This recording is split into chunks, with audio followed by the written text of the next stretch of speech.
I know an hour is a lot to ask, so I'm continuing to break down my reading roundup into smaller, more manageable bites. This one is the 5-star edition. This is the books that I found to be perfect or almost perfect.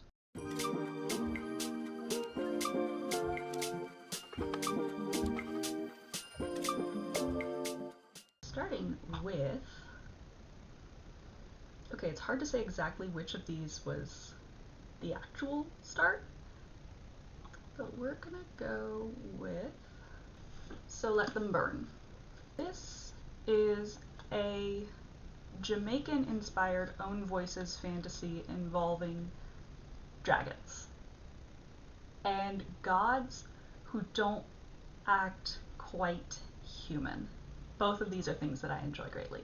I actually have compared the dragons in this very favorably against the dragons in Fourth Wing. I think they had similar starting points for their concepts, but I think this one executed them better. However, I like the personalities of the dragons in Fourth Wing better. We'll get to Fourth Wing, don't worry. So this one I gave a 5 stars on Goodreads. This was before I started my channel. I think I'm still at 5 stars, having reviewed a few more books. This is an exceptional book. The book straight up tells you that something is going to happen, and you're still taken aback when it actually hits. That is art. That is skill. I am extremely impressed that this is a debut book. This and the Hurricane Wars, which we'll get to, I read because of the whole Kate Corain situation. If you don't know that situation, I'm shocked, because it seems like it took over BookTube, but in case you started BookTube in the last month or so, Kate Corain was a white debut author who review bombed a bunch of her fellow debut authors, most of whom were women of color and people of color. And then she got caught, and she's no longer going to be a debut author. She's no longer a debut author. She's no longer going to be an author. At least not unless she self-pubs. The premise of this is we're picking up like 5 years after a revolution. So we're looking at a tiny baby nation that is trying to maintain its independence because all of the other nations are like, but this nation has been colonialized for ages, and it's got resources, and we want them. What if we just took over? The European stand-in, the European colonizer stand-in, they have dragons. The nascent nation has what are called drakes, which are basically mecha dragons that kind of have souls. The main character, who's referenced throughout the synopsis, the little blurb on the front, the cover copy, that character is a chosen one 5 years after the prophecy was fulfilled. I freaking love subverting chosen one tropes. I've done some weird things with chosen one tropes in my writing. I've had, yeah, we chose you, but the prophecy was bullshit. I've had, we chose you, but prophecies are about as common as Tuesdays. This one is, we chose you, but that was 5 years ago, but you still have access to all your chosen one powers. And that's really cool and really well done. So that's So Let Them Burn.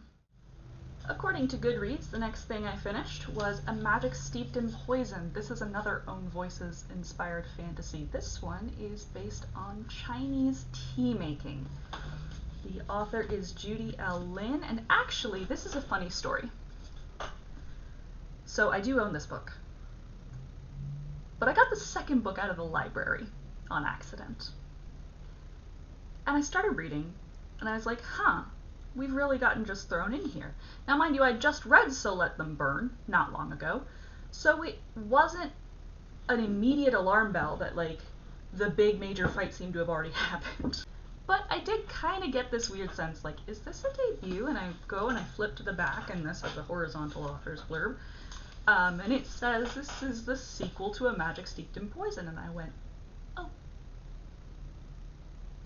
my bad.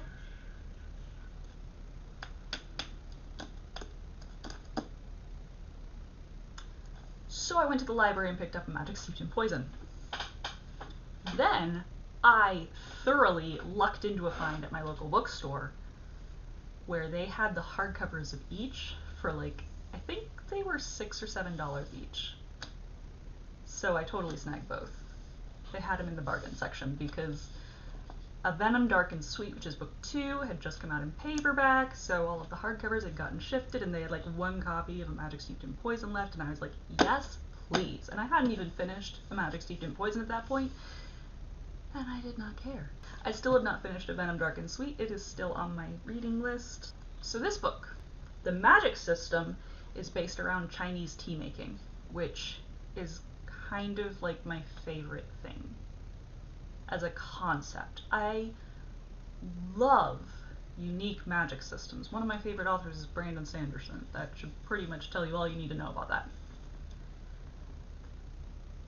The words at the start of the cover copy for A Venom Dark and Sweet involved a mage whose magic is based on the ancient Chinese art of tea making, and I was sold. This book is sort of about a contest to become the royal Shen Nongshu. I hope this is Mandarin. The royal tea mage. It's one of the many books about a contest for a great title and power and wishes and everything under the sun. And also where the main character wasn't supposed to be in the contest at all. It is in that subcategory of mega contest is the plot. I feel like I should just make a genre or playlist about like challenge plots, because that's a lot of books. This book is so good that I had to stop reading because I was getting so angry on the main character's behalf. I got so mad I had to read this slower. This one I also gave 5 stars on Goodreads, and I do stand by that. So that is A Magic Steeped in Poison. Next up is Little Thieves by Margaret Owen. I don't think I actually read my own copy of this book, except for like maybe the last 50 pages. I did the first half of this as an audiobook. I read the last half of this. I think it was right at page 300 that I switched, and I read the last half of this with my eyes, because I can read faster with my eyes than I can listen to an audiobook. And I just really needed to know what would happen as fast as I could possibly take it in. So I read it. I read the book and the ebook or paper book instead of the audiobook for the last half of it. I gave this book 5 stars. This is a mesmerizing, dazzling, stunning masterpiece of young adult fantasy. I can't think of a single thing I would change. The plot is well constructed. The world building is spectacular. The characters resonate like real people. The first scene of the book that is not like prologue, the main character Vanya is playing this game in her head of Find the Lady. You know, you've got 3 cards, one of them's the queen, keep track, where's the queen, you get a prize if you get the queen. And she's keeping track of her own heist by a mental game of Find the Lady. Margaret Owen constructs her plot like a game of Find the Lady. You can see, if you are following the right thing the whole time, you can see what's coming. But she is so good at moving the pieces and drawing your attention away that you probably didn't pay enough attention for that. You probably didn't track the right thing. It's absolutely brilliant. I love this book so much. I am so excited to read Painted Devils. It's off to a very strong start. The reason that I haven't read it faster is that these books are long, and getting into a long book is intimidating for me every time. Okay, 2 books left by my count. Both of them very highly rated, at least by me. To me, these are almost or outright perfect books. First book is 7 Faceless Saints. This is a murder mystery. In fact, in the acknowledgments at the end, the author says that this came about because they really wanted to write a murder mystery. This is by M.K. Lobb. It's a debut novel, first in a duology. Yes, I have started the second book. No, I have not finished it, naturally. This book is really good. It does a lot of dissection of class structure. The class structure in this world is basically, do you have magic or not? If yes, your life is decided for you because you're probably going to be in service to your particular saint. They call their deities saints. You're going to be in service to your saint forever. If you don't have magic, well, we're just going to leave you by the wayside. So from where I'm sitting, both paths suck. This book I gave a 4.75 stars. There was a twist that was so obvious to me I forgot that the characters were still operating under the opposite assumption. But the real reason that it didn't get 5 stars is this book doesn't feel like a young adult book. It feels like a new adult book, or even an adult book. Like, I reviewed Fourth Wing, and when I was about midway through 7 Faceless Saints, I said, Fourth Wing feels like young adult, but they aged up because they wanted to do things that kids can't do. 7 Faceless Saints feels like an adult book that they aged down because they thought it was too short. I stand by that. These are teenagers who have been to war. These are teenagers who have sex. Almost on page, it's very close fade to black. This doesn't feel like a young adult book. This book would make so much more sense. This book would just be better if the characters were 21 or 22. But it's billed as young adult, and I don't like it as much as young adult. If it was a new adult, 21, 22-year-old characters, this would be a perfect book. Or just about. I'd probably still have to give it a little bit of a ding because the one twist, the author did get me with the one immediately following it. But just that one little thing. Maybe it's because I was bouncing between audiobook and paper book, or ebook. And maybe I wouldn't have noticed this as easily if I was in the ebook at that point, but it really stuck out to me. There was this little hint, this little bit of foreshadowing that stuck so hard that I legitimately kept forgetting that the characters had not figured it out. So that's 7 Faceless Saints. And the last book of our almost mid-year reading roundup is An Enchantment of Ravens by Margaret Rogerson. This is a perfect book. There is not a single thing I would change. There was a point fairly near the start where I thought that it was going to go in one direction and I wasn't happy about it, and I thought, well, this is going to get boring. I was wrong. It did not go that direction. It went a very different direction, and I loved it. An Enchantment of Ravens is a love story set in a world where the fair folk mingle with and play patron to human artisans. The fair folk cannot do craft. Craft means anything that creates or transforms things in any non-natural way. At one point, the main fair folk, the main human, shoves a skewer at the main fair folk and goes, well, you cook it if you're so clever. And just holding the meat over the fire, he almost turns to dust. The fair folk cannot physically cannot, and if they try, it will kill them. They cannot do craft. So they love it. They crave it. They go looking for craft. The main character is the greatest portrait artist of her generation. She's not being egotistical. She knows for a fact that no other portrait artist is going to get fair folk patronage until she dies. And this is a love story. But in this world, there is the good law.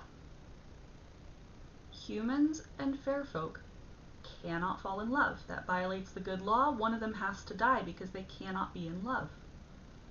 Or the human has to become fair folk. You know where this is going. But we already know that the main character is a portrait artist. She does craft. She lives and breathes her craft.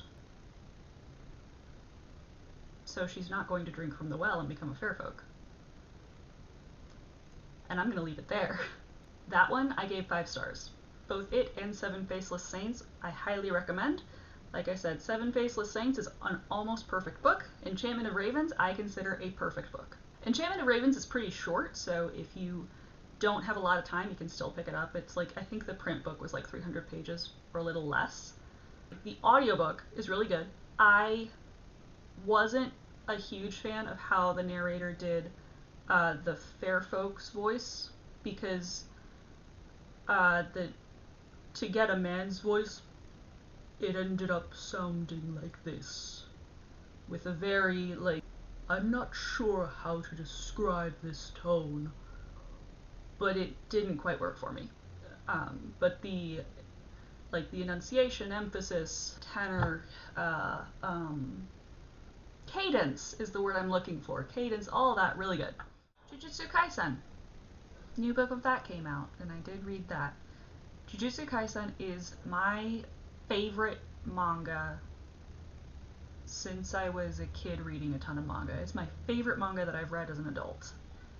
Jujutsu Kaisen brought me back to what the fantastic thing about Japanese media is, in a way that I don't think something has since Kingdom Hearts. Japan gets unapologetically, unflinchingly weird. And Jujutsu Kaisen is so fucking good at that. I might have to do a video on that too, because Jujutsu Kaisen, like, the whole thing has been just 5 stars for me. Just beautiful perfection. They're doing such a good job at where to cut the graphic novels, because I finished 22 and I'm like, where the fuck's 23? Excuse me, where's 23? And then I know that 23 is probably going to jump to a different group, because right now we've got people in like 3 different areas, and the story of Jujutsu Kaisen starts with the main character eating a mummified finger. And it turns out that this kid has like a con score of 24, and actually it's not that. He's got like a will save and fort save of like plus 24. And just like completely overpowers basically a demon that he just ate the finger of, because the demon's trying to possess him. That's as normal as the book's gonna get. We've got my personal favorite character, who you can just see as Funko Pop there, Kage Unomaki, who is a cursed speech user. If he is talking, you're gonna listen and you're gonna obey, because what he says is gonna become real. So what does he do? Fish flakes. Salmon. He speaks in rice ball fillings. Pickled cabbage. We know that salmon is yes, fish flakes is no, and everything else is gibberish. But he only speaks in rice ball fillings because if he says anything with meaning behind it, it's dangerous. And that was probably the point where I went, this is so fucking weird and I love it so much. We have Panda, who is introduced at first with Panda is a panda. Spoiler alert, later on there is a panel where it says Panda is not a panda. Not gonna tell you what the context is, just trust me, there's a panda. He is, but is not, a panda. We have, again, let's see if you can just kind of see his standee back there. Nanamin. I have adopted our main character's nickname for him, Nanamin. He gets more powerful when he's on overtime. And then in one of the most recent books, we had a guy whose entire power is based around a pachinko machine. Not like the actual machine, like his power creates the setting that's demonstrated in the pachinko machine, and it's ridiculous. It's absurd. It's wonderful. It's so good. Every time you read a manga, there will be parts that are said and they don't quite sound like how a person says them.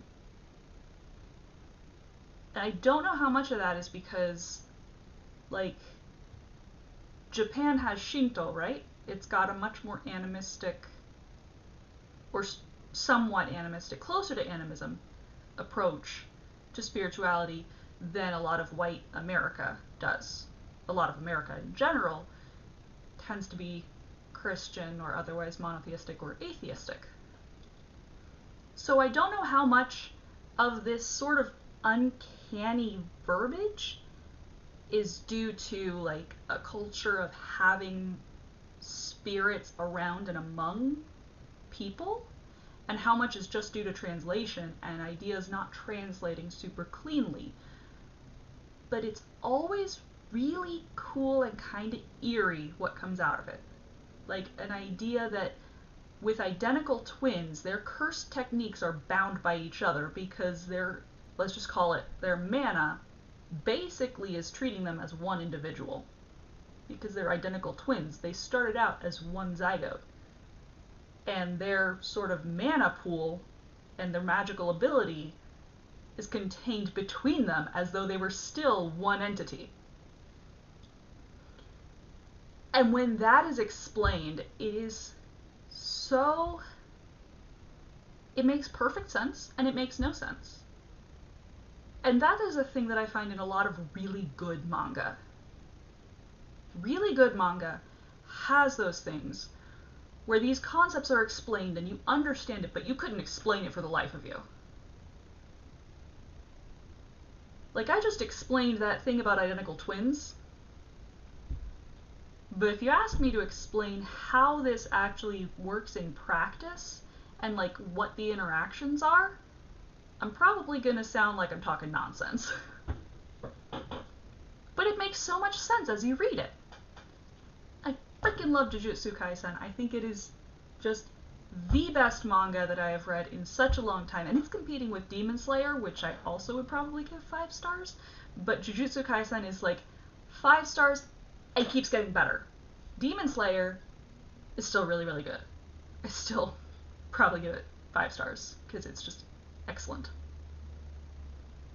Jujutsu Kaisen is excellent and keeps getting more excellent. It is the best manga I've read in ages. I love it so much. I don't own the books because there's so many and they just get expensive, so I just get them from the library. But like, as you can kind of see, and as I've kind of pointed out, like, I have several figures and things. I even have a plushie of Inumaki that I picked up at Gen Con last year, so maybe one day I'll do a plushie tour, who knows. Yeah. Alright. Jujutsu Kaisen. Now we're calling it good. We're calling it. Video's over. No more is allowed to be added. If I remember anything else, it's just gotta get its own video.